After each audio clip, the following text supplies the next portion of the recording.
नमस्कार. आज आपण एका खास जागेबद्दल, श्री क्षेत्र गाणगापूर बद्दल सविस्तर बोलणार आहोत.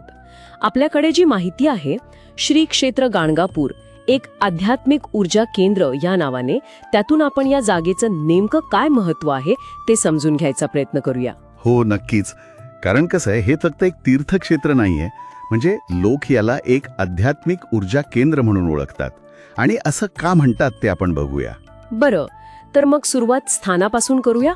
ही जागा आहे महाराष्ट्रातल्या सोलापूर जिल्ह्यात आणि माहितीनुसार भीमा आणि अमरजा नद्यांच्या संगमावर वसलेली आहे. या संगमाचं काही विशेष महत्त्व आहे का? हो, आहे ना. या संगमाला भीमा मर्जा संगम असं म्हणतात.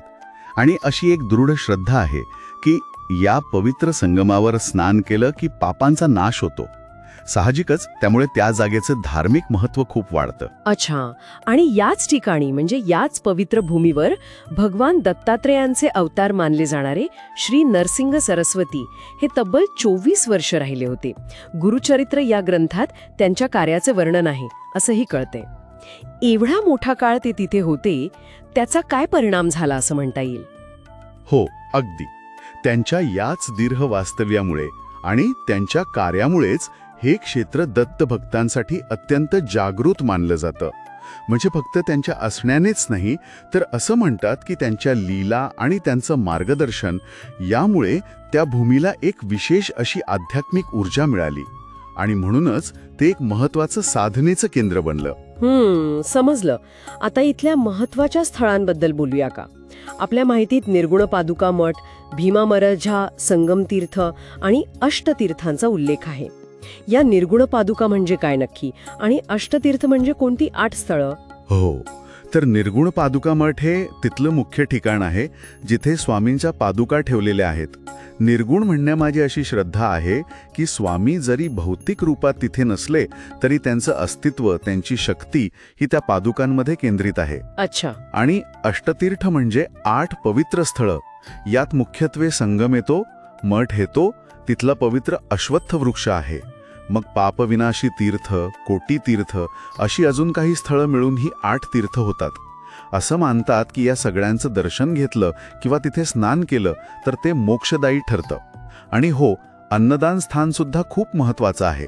स्वामींनी भिक्षामदेही म्हटलं होतं ना, त्या शिकवणीतूनच हे अन्नदानाचं महत्त्व आलं आहे. खरंय. ही भिक्षादेही परंपरा खूपच वेगळी आणि महत्वाची वाटते. म्हणजे आजही भक्त याच भावनेतून तिथे प्रार्थना करतात. आणि गुरुचरित्र पारायणाबद्दल काय खास आहे तिथे? अगदी. भिक्षादेही म्हणण्यामध्ये तो शरणागतीचा, म्हणजे पूर्ण समर्पणाचा भाव आहे.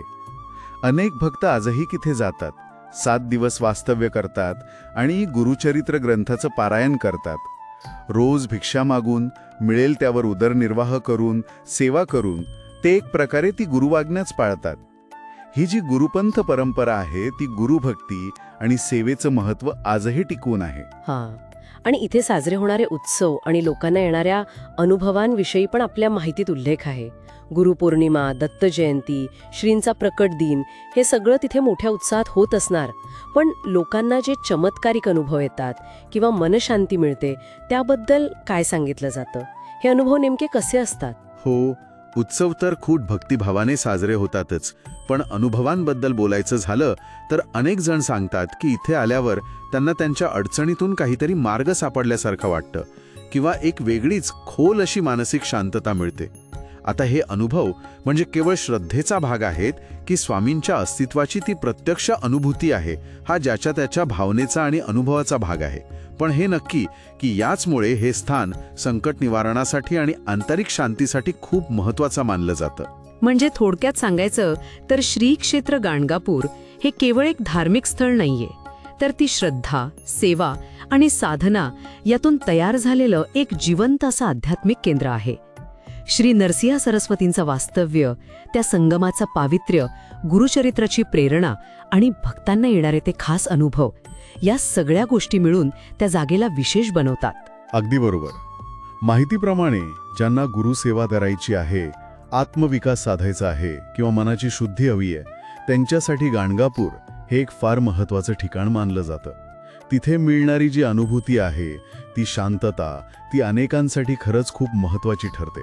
पण इथे एक विचार करण्यासारखा मुद्दा आहे की अशा स्थळांवर मिळणारे हे जे गहन अनुभव आहेत आणि त्यामुळे आयुष्यात होणारे बदल हे फक्त धार्मिक श्रद्धेच्या चौकटीतच बसतात की ते मानवी चेतनेच्या कोणत्या तरी उच्च स्तराशी जोडले जाण्याच्या गरजेकडेही निर्देश करतात.